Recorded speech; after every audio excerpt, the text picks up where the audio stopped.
Hey everybody, thank you so much for joining us for another episode of Customizing Culture. This is the Heat Press Nation podcast, and I'm your host, Jared Barbosa, and it is my absolute pleasure to have our very special guest today, Katrina of Katrina's Graceful Creations. How you doing today? I'm doing excellent. How are you? I'm good. Thank you so much for taking the time to join us. I know you have a busy schedule, and so we're just very, very grateful. I'm excited to talk to you and get your story. It's really exciting. For those of you guys tuning in right now, who you're watching or you're listening, you guys are in for a real treat. But really quick, for everybody who doesn't know you yet, why don't you introduce yourself? Well, I'm Katrina from Katrina's Graceful Creations. That's my social media that's my handle on pretty much all social medias. Started my own business from home with my son, started my YouTube journey, and it just compelled into this whole big platform now where I guess I'm an influencer, but I have a clothing brand. And now I'm doing podcasts with you. Yeah. I like how you say, I guess I'm an influencer, because it kind of creeps up on you. And we've talked to a handful of influencers on this podcast, and it's always like, I didn't really realize when I became one, but I don't know, there's not like a certain level, like once you reach this many followers, you're an influencer. I think you just are one day. Yeah. Yeah. So now I'm really excited to talk about your journey because first of all, I think it's really inspirational. Thank you. And second, I just love talking shop. That's what this whole podcast is about. So before we get into your story though, how did you discover heat pressing? When I discovered heat pressing, it kind of goes hand in hand because when I wanted to start my business, Okay. which is my clothing line, I said, well, how am I going to do this? Am I going to do print on demand? Am I going to do it myself? And then when I started doing my own research, I knew that the number one tool or number one piece of equipment that I need was a heat press. And in all my Okay. research, Heat Press Nation came up. Okay, so I'm definitely getting ahead of myself. So then let's go ahead and backtrack. Why don't you tell us a little bit about what was going on that made you want to start your own business? Okay. Well, my story is really personal because it wasn't as if like I wanted to start it. I was kind of hesitant. I was reserved. I was, kind of scared, fearful, like pretty much everyone is. But due to my situation with my son, some of the challenges that he has, and then I was homeschooling him right time COVID hit. And I said, you know what? My work schedule, even though I had a really good job, my work schedule just wasn't really allowing me to be there for him, 100% like he needed. So always in the back of my mind, I wanted to start my own business. I wanted to have my own clothing brand. I wanted to have a YouTube channel. So I said, let me just jump in because now is the time and let me see if I can do this all at the same time while homeschooling my son. So it kind of just worked out where the timing was like, it's inevitable. It's either now or never. Mm-hmm. So you knew it was going to be clothing related. Like you didn't want to maybe I'll start a construction company or a Oh bakery. no. Oh Lord, construction me? Well, I don't know. Not at all. Yeah, so you knew it was going to be clothing. Yes, I Okay. definitely wanted to start my own clothing brand. How long had that been kind of brewing for you? Just the thought of opening a clothing brand. I don't know. I really don't know when that started because, I was a photographer on the side. I was doing Okay. photography. I always loved fashion. But because, I'm a church girl, I said, if I'm going to start any type of clothing brand, it's going to have to be me. It's going to have to be something Hmm. that I represent. So it had to be faith-based. So that's when I started my Love it. Christian clothing brand. And that is, what's the name of that brand again? That's not Katrina's Moving Graceful Grace. Creations, right? Nope, it's Moving Grace. It's Moving Grace, because you have three brands that I'm aware of. There's Moving Grace, Oh Katrina's my Graceful, and then there's Two Hype. Yeah, Am well, I two missing any? clothing brands. Graceful Creations is literally the umbrella of everything for my YouTube channel. Oh, okay, But okay, yeah, got it. yeah. So I didn't want to name my YouTube channel Moving Grace because I knew it wasn't going to be just about my clothing brand. So still kept the grace in there though. You had the vision, so you knew. Even when you're just getting started, you knew it was going to be more than just what you were starting with. I was hoping and Hmm. praying that it was going to Yeah, be. okay. I love it. And so, okay, so then you have your home situation, you're homeschooling your son, you're deciding like, hey, I'm going to go for it. I'm going to start my business.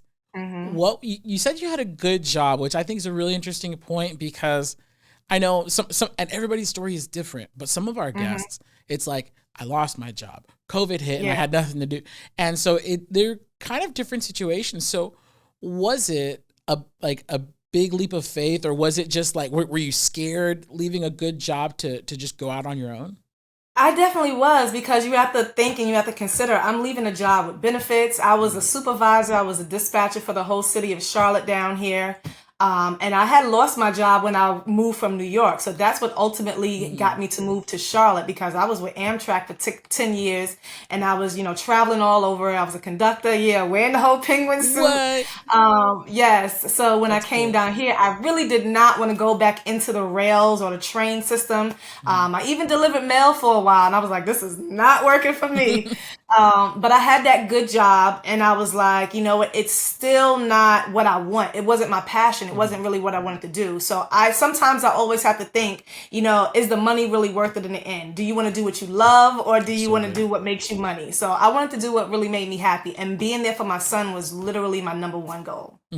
I love that. I think it was Big Brando. He had a quote on here that just like went straight to my heart. He said, "Not all money is good money." Yeah, that's so And so it's true. like, yeah, you could be making a lot of money, but if it's stressing you out, if it's taking you away from your kids, if it's, all money isn't good money. And I Yeah, love what you're saying right here, that like yes, it was money, but not all money is good money. yeah. Yeah. So you make the jump. When exactly, like what year or around what time did you quit your job and start? Was there any overlap? Um, no, I put in my 2 weeks. I believe that was, if I have to look back literally, I think it was the end of 2020, the Okay. beginning of 2021. So my journey has kind of been fast paced because it's only Yeah, 2023 that's now. pretty recent. Yeah. Yeah, but it was because my son's situation kind of sped up, So Hmm. everyone pretty much knows, my son has, ADHD, he has like a mood dysregulation and high anxiety. So just homeschooling him was like really difficult for me. And I was like, you know what, I can't get any work done. I'm not getting any sleep. So I really had to say, okay, I'm going to have to take that leap of faith. And that's when I put in my 2 weeks notice, because I was getting called off my job all the time for something for my son, Oh, or I okay. was missing work. So all those factors played a part and led me to be like, all right, Trin, you just gotta go, you gotta be in business for yourself. Awesome. Now, what?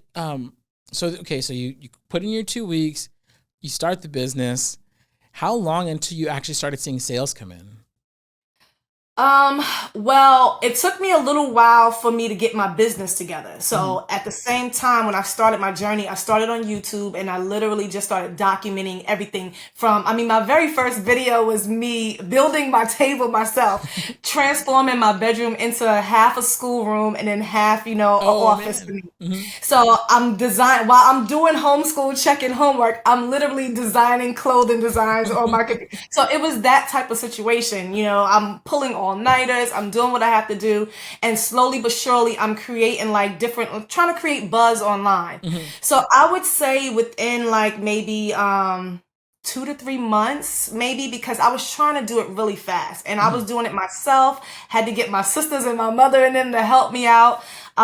So it kind of went pretty fast because I have not a big following, but I have a big church following, a family Hmm. following. So when I put it out, thankfully people trusted me enough and, started buying sales. And that's when it kind of like, took off.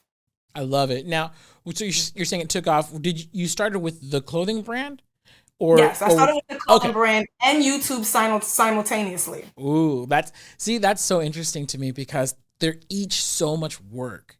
Have you Yeah, I found know. have you found like right now in your current situation, which one takes more of your time? Is it the YouTube or is it the Oh actual my clothing? Lord. Ah, I'm trying YouTube because only because partnerships, collaborations, deadlines for Mm-hmm. certain things, and also because I'm trying to give tutorials and trying to teach my viewers. So that kind of precedence because I'm trying to put out 3 videos a week. But at the same time, That's with wild. my clothing brand, sometimes it does take a back burner because there's so much with launches, marketing, all that. But I'm trying to be, superwoman and do everything at the Yeah. same time. Well, it sounds like it. I mean, that's a lot. And then on top of that, you're still homeschooling your son, right? Oh no, those Oh. days Oh. are over.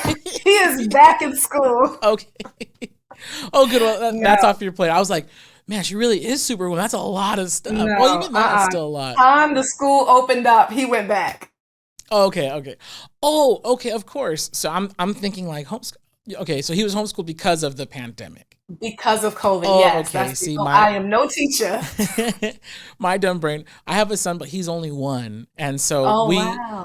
he was born after all of that ordeal. So Thank we didn't, God. yeah, yeah. So we didn't have to worry about any of that with him. So it didn't click with me at first. Hmm. So that way, all our viewers know exactly how unsmart I am. It didn't. No. Some people continue to homeschool their kids, not me. So as soon as it was back open, you're there. Definitely. Okay, okay, got it. But okay, but so you're still running successful YouTube channel, successful business, and so if you so let's go back just a little bit. So you start Hmm. with um, Moving Grace, Hmm. and then you what came after that? Was it did you go straight to Too Hype?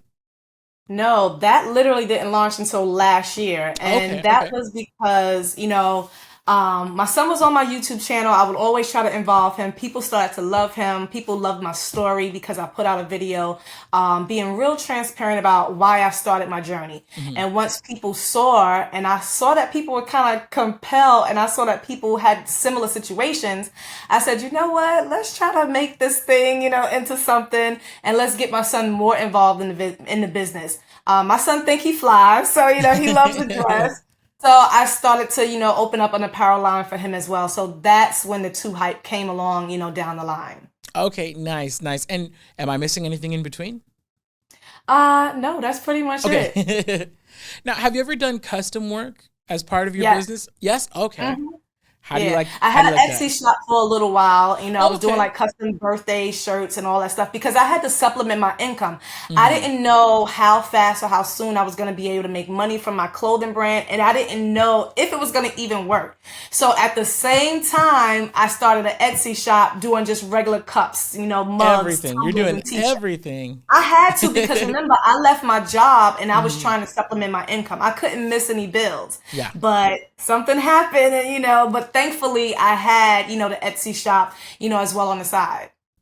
Okay, so then, if we may, let's talk about equipment here because I know there's a lot of people who are watching. They're getting the inspiration. I guarantee you, people are going to be starting business after listening or watching this podcast. Hmm. But if you don't mind, let's kind of talk through the kind of your equipment path because you do a lot of stuff. So, what was your first piece of equipment to start your own business? I know you mentioned a few minutes ago the heat press. Was that the Yeah. first one, or what were you kind of bringing on board at that time? The heat press was definitely the first, and I Okay, didn't want to go with like a little small one, so I got a 16 by 20. nice. I got, of course, I had to have a printer, so I got a sublimation printer. Okay. So that was my very first one, and I had a converted sublimation printer at that time. I Hmm. did the Workforce, the Epson Workforce 7710.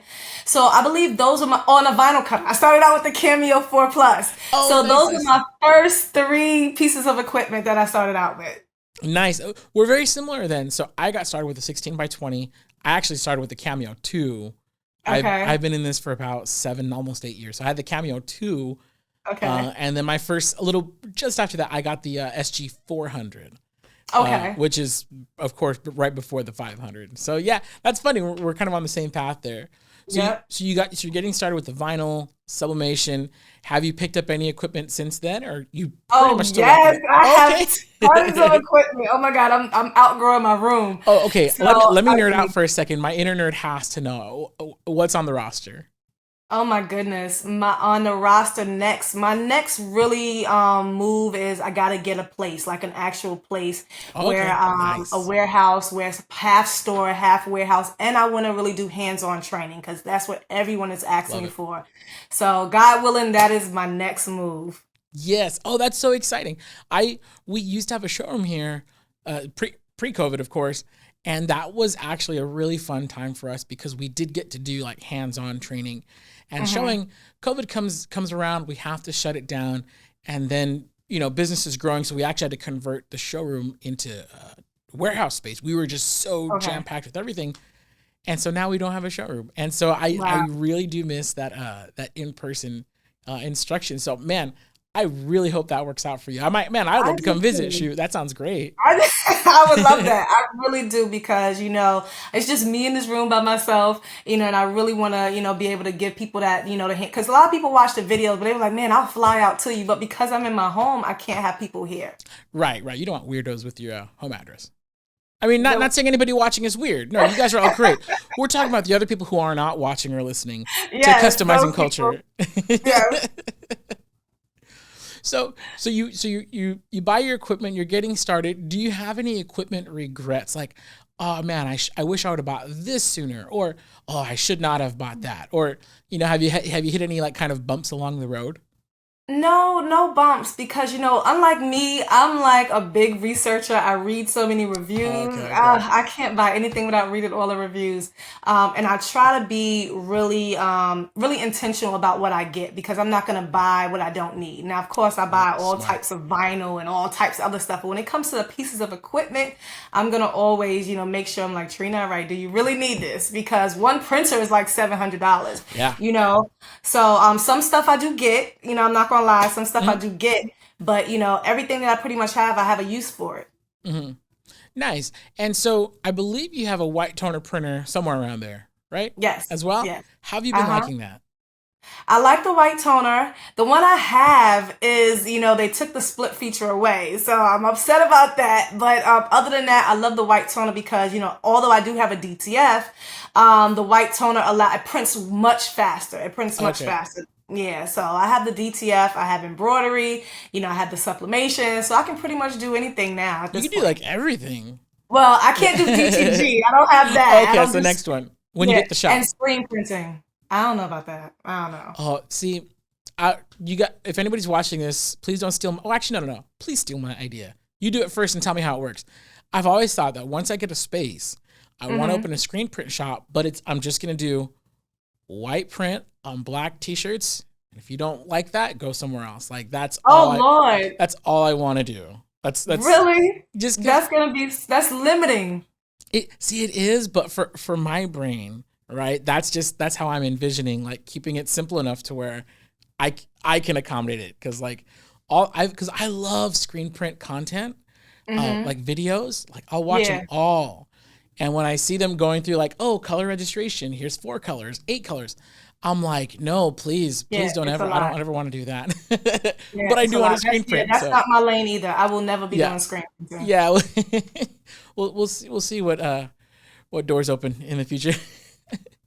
So, okay, so you have your shop, you have everything going. I have to ask, because you're in a unique position where you have the white toner and you have the DTG. If I may, how do you decide which jobs go to which machine?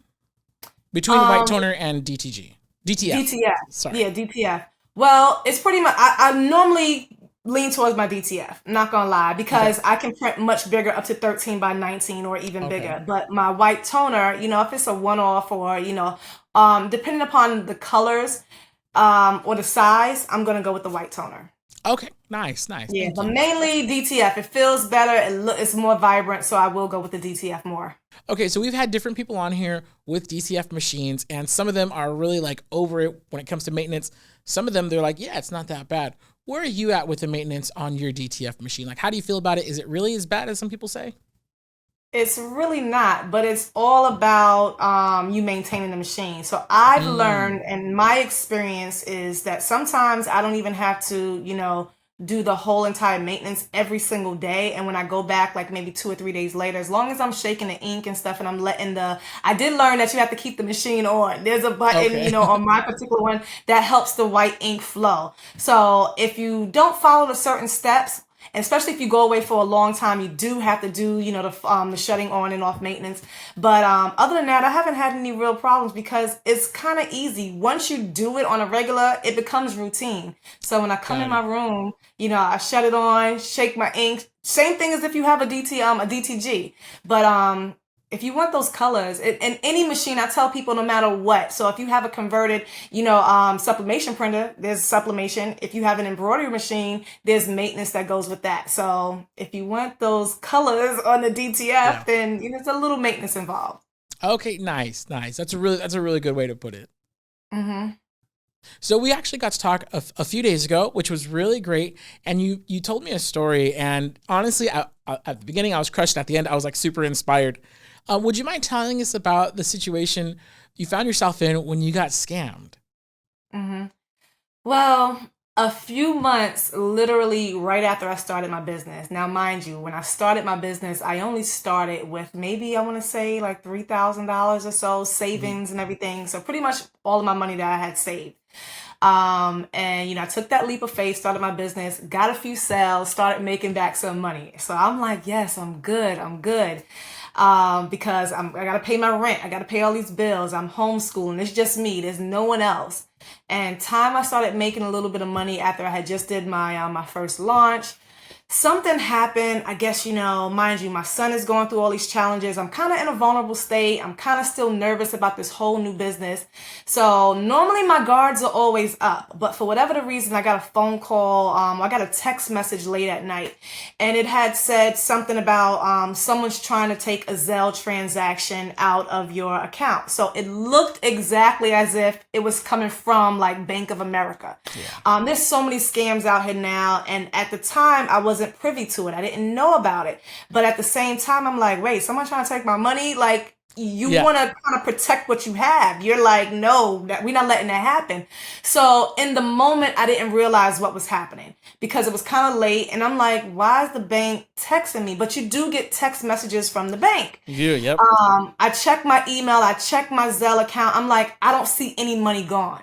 Long story short, they had me do like a reverse transaction as if I was stopping them from taking the money. When in return, they literally took every dime I had. Every dime. So in the moment of it going through, and when I realized that I just got scammed, the person, because I'm on the phone with them, I'm called, the number is the same number on the back of my Bank of America card, but I guess they use like, those switching machines. Yeah. When I tell you everything looked legit, seemed as if it was legit, it was a whole scam. And I just cried. I cried. I was like, I couldn't, I was embarrassed. I was like, who am I going to tell? Where's my next paycheck going to come from? So literally I just went through this moment of like, I'm about to quit. Cause there's nothing else I can do. When I say every dime was taken out my, and it wasn't, and I felt I did it. I Mhm. fell for it, right? So, of course I told my mother, my sisters and everyone, but they couldn't help me. They weren't in a position to help me financially. So at that time, one of my church ladies, she was like, Trina, you just got to tell your story on Facebook. I was like, there's no way, because I was the person who always had the good jobs. I worked for Amtrak making six figures, moved down here. I had a really great job. So no one's going to help me, right? Like, who's going to help me when people think you're crazy when you quit a good job and then you go and start your own job. So I was like, yeah, no one is going to help me. She said, I'm telling you, just tell your story and let people know what happened. You have your son. So I just put on Facebook. I didn't ask for a dime. I just let people know in a way of like, what to look out for. Don't get scammed. So next thing you know, people start calling me like, what's your Cash App? Put your Cash App up. What's your address? When I tell you one of the church first ladies, she was like, Trina, you're going to get back double for what you lost. I'm like, I'm not a doubter. I believe, right? But I'm like, how is this possible? I don't see how Yeah. this is going to all add up to how much I lost. But my phone just started going off. I just started getting Cash App after Cash App. I was even getting checks in the mail from the older saints because they didn't believe in all that Cash Oh, App. bless them. Yeah, listen. So literally within a week, I Wow. got back double for what I lost. Just like she said. I was Yeah. blown away. That's I just was amazing. so in shock because I was like, wow, people really love me. Because when stuff like that happens, you feel like it's your fault and you feel like there's no way out, and then I had to say to myself, my name of my clothing brand is Move in Grace.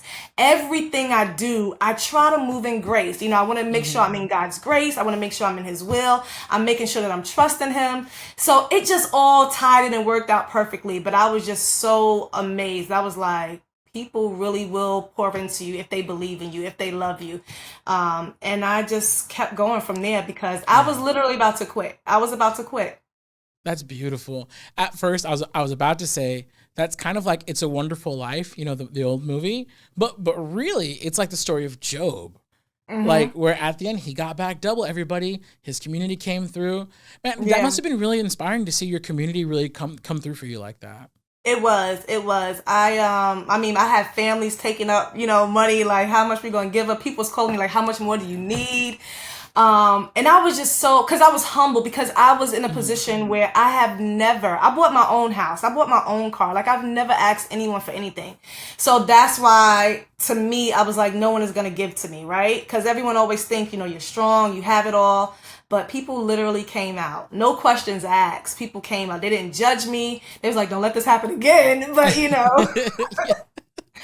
Yeah, Yep. man, that is so inspiring. It's so beautiful, and I really appreciate you for being transparent and for sharing that with us. I know there's somebody out there who really needed to hear that. Yeah, because I always tell people, and I'm not ashamed of it because now I learned my lesson. But I always try to tell people, when your back is up against the wall, or when you think there's no way out, or when you think you're not gonna make it, there's always a ram in the bush. There's always a way. You can Yes. always, there's always light at the end of the tunnel. Something is gonna, break, and you can still keep going. Because I literally did. I love that, man. Thank you so much for sharing that. You're welcome. Yeah. So now, well, actually, I have to ask this: about how long ago was that? That was in 2021. That was in 2021. 2021. Oh, right, because it was right when you were first getting started. Oh man. Yep. So since then, you've actually done a lot. We've kind of covered it really quick, though. I don't think I've asked specifically about Too Hype, because I love the story about behind Too Hype. So can you tell us about where in the timeline does Too Hype come in, and what's kind of your thought process behind launching that? So Too Hype started right at the beginning of last year. Like, I tried to launch it right before, the holidays, fall season. So it came out. So my son has ADHD. He is so hyper, so hyper. I mean, he's calmed down a little bit because, he's older now. He's 12. But when he was younger, I mean, I could be sitting on a chair and he would just do flips over me. Well, I'm like, dude, really bouncing all over. So I was like, my son, everyone's like, this kid is hype. So I was like, when we were searching for names and stuff for his clothing brand, because I said, I just want to do something special, dedicated for him, something that, he can shine in. And the name just clicked. I was like, this kid is just too hype. So it can go either way.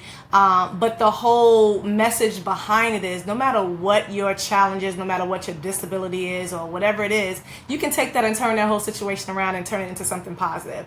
So to hear him talk about it in school, he was like, yeah, because people kept always saying, when he would get in trouble, oh my goodness, this kid is so hyper. But I was like, Kaden, you know what? You're a good kid. That doesn't mean anything bad, because, to a young child, they're not understanding. They're only hearing and seeing what people are telling them negatively. But I wanted him to feel like, no, we're going to take this into something positive. Just because, you might have to take meds, or just because, you might get in trouble a lot, you still have so much potential. And that's what his clothing brand came about. Man, I absolutely love that. So we're going through, we're at Too Hype. Can you tell us what's coming up in the future? What's next for Moving Grace, or for Too Hype, or anything like that? What's on the horizon for you? I gotta get me some employees. I cannot continue to do everything by myself, because I know for a fact that, if you're gonna scale your business, and if you're gonna grow to the potential that you really want it to, you're gonna have to start, giving out, business. It's a fearful step, but that's my next goal. I have to, think bigger. I have to really scale my business, because that's the only way. Right now, I'm doing everything from photography to marketing to, reels, TikTok ads, website building. And that's a lot. It's a lot. Yeah. So there's no way I can continue doing everything by myself. Yeah. I just made my first reel. I Your actually first? okay. I just did it. How do I say this? I recorded, edited, and basically I completely put together my own first reel on my own. Okay. Because here we have a team who I love, our marketing team. It's fantastic, but I'm just one member of that team. Usually, I'm on camera. We have behind the scenes. We have editor, video, all that stuff, right?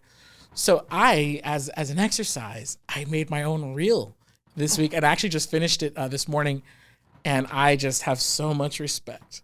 So much, just It's mountains of respect. What app did you use? I used, I'll tell you right now, actually, I used CapCut. That's like the number one, yes. Yeah. Oh, it is amazing. Yeah. I was trying to do it in iMovie, but iMovie doesn't do vertical. And then I tried to record and edit in app in Instagram and in TikTok. TikTok's a little bit better, but I was just so CapCut is flustered. way better. Yeah, and then somebody said get CapCut, and so I got CapCut, and I was like, oh, okay. But still, it's so much doggone work, and so I see these business like yourself, business owners and creators who do it all, and I'm just like, you guys are my absolute freaking heroes. Yeah. It's so much work. And so so I just very, very humbled today to turn in my first solo reel. But yeah, so you and actually that brings me to a good question. Like, how do you handle it all? Like, because people think having your own business means you're going to have all this free time. No, really not. I kind of schedule my days. So, depending upon like how many orders I have, if it's going to be like an order day, I'm doing orders. And at the same time, if I'm trying to create content, that'll be like maybe a time lapse video. But if I'm doing a tutorial, then I can do like a slower tutorial type of video, because remember, I'm recording everything I do pretty much for YouTube and on Instagram and TikTok at the same time. So I'm recording on 2 devices, one portrait, one landscape, that kills 2 birds with 1 stone. Oh, there we go. Yeah. So basically I just kind of, structure my days out, and I try to batch content as much as I can. So like the other day, I just did a video and I told people how you shoot for your content by yourself if you have a clothing brand. And I literally went out in the park and I did a bunch of videos, a bunch of photos, and that's going to last me for at least, like a good week or so. Oh, so I try to batch content as well. That's gold. I'm taking all that in right now. Yeah. Yes. I haven't even started doing reels for my own brand. Like this. So the reel that I made, it was for here, Heat Press Nation. I still have to go and make reels for my own t-shirt line. And I'm like, oh, geez. It's a lot. Yeah. And use those trending sounds. Yes. So now, before we let you go, you have such an inspirational story. I think your path is one that a lot of people are going to want to follow. I think you're just a fantastic model of how to get things done, how to take those big leaps of faith. If you had one piece of advice for somebody who's in a similar situation, maybe they're a mom, a dad, maybe they're just somebody, hey, I'm at this job and I'm unhappy and I want to start my own business. What kind of advice do you have for somebody like that? Well, my situation was different, but I always tell people, no matter what situation you're in, think about what's more important to you. What do you really want? If it's something that you really want and not just like okay, I think I can do this and I'm kind of scared. But if it's something that you really want, you don't have to go for the gusto right away. You don't have to take the big leap. You can work it on the side. And until that income matches your full-time income, then you can quit. But if you want to go all in, just make sure you're ready. Make sure you're prepared. Make sure you do your research. Make sure you look at YouTube videos. Make sure don't depend on anybody else to bring all the answers for you. You are going to have to deep dive and find the answers that you need to see if it's something that you really want. But once you're in it, you got to be consistent, because every day is not going to be all, rainbows and stuff. You're going to have highs and lows. So I tell people, you have to really know that this is something that you want, because once you're in it, you're going to have to keep going. That's the only way you're going to grow. But it's going to take faith. It's going to take, it's going to take persistence. So I tell people, if this is something that you want, think of your why. My son is my why. It keeps me going, even on those days I want to give up. So as long as you have a strong why, that's going to push you and keep you moving forward and keep you moving in grace. Man, I love that. So beautifully said. Okay, now really before we let you go, we have to tell the people, where can they find you? Where can they find your products, your channels, all that? Please let us know. So you can find me on YouTube at Katrina's Graceful Creations. You can find me on Instagram at Katrinas_Graceful Creations. I'm on TikTok at Katrina's Special Creations, I think. But my website, of course, is movinggrace.com. I'm redoing my son's website, so you have to message me, because I do sell wholesale blanks as well for kids apparel. So that's all under my son's, but that's all under my son's brand. But I offer one-on-ones. Everything is in my bio under all of my social media handles. So all my links are there. Awesome. Katrina, man, thank you so much for taking the time to share your story, share your inspiration. We really super appreciate it. Thank you so much for having me. Oh, you're very welcome. And for everybody, this has been Customizing Culture, the Heat Press Nation podcast. I'm your host, Jared Barbosa. And one more time, give it up for Katrina of Katrina's Graceful Creations. Thank you so much, everyone. I really enjoyed it. Thank you so much. All righty, guys. We'll see you all around.